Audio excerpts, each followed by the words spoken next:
হয়তো আর 100 বছর পরে এই স্তম্ভনাটি অটো ভেঙে যেতে পারে।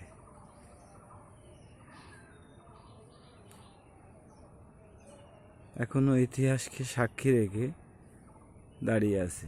আমি নিজে এর অনেকগুলো বাসস্থান ভিতরে ছিল। এখন কালের বিপর্যয়ে কিছুই আর নেই, সেই জমিদারি আধিপত্য আর নেই, সবই শেষ, বিলুপ্তর পথে। শুধু আছে এই মূল ফটকটুকুই। এখানে আমার জন্মস্থান।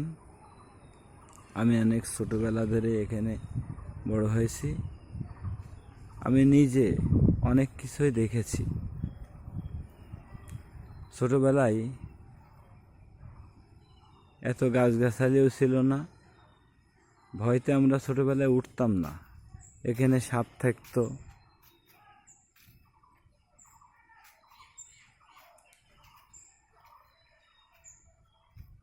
পৃথিবীর কোনো কিছুই চিরস্থায়ী না, এটাই তার প্রকৃত প্রমাণ।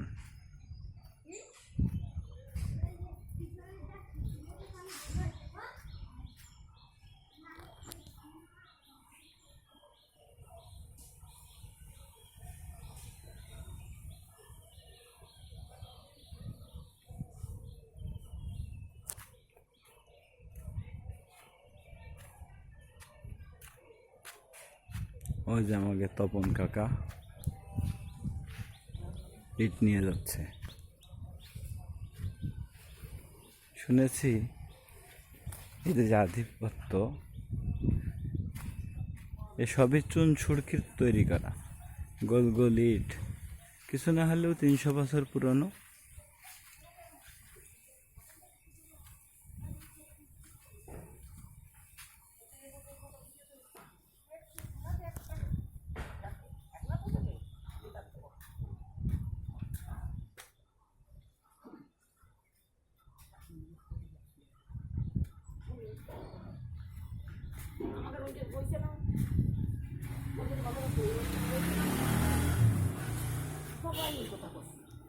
একটু তো ঠেলাতে যাওয়াই, একটু তো ঠেলাতে মানুষ রাখে।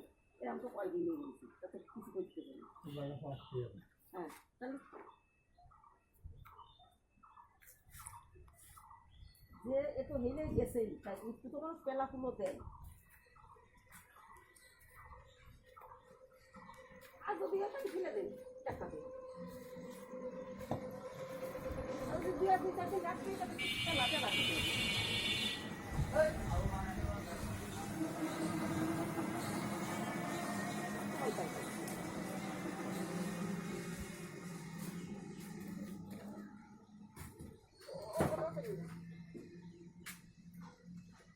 শুনেছি এখানে সিঁড়ি, এই সিঁড়ি দিয়ে এখনো উপরে যাওয়া যায়, 3 তলা পর্যন্ত আছে। কি নিপুণ হাতের কারিগর ছিল আগে। আপনারা দেখেন কত সুন্দর, এখনো সিঁড়িগুলো আছে।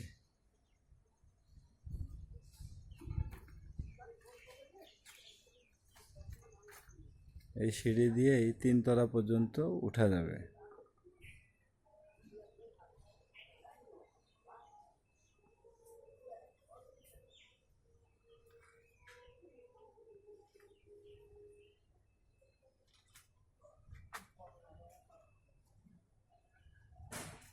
মাটির তৈরি তো, অনেক পুরনো চুন সুড়কি, বট গাছ হয়ে গেছে। না জানি এই বট গাছে কত সাপও থাকতে পারে।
আর কত বছর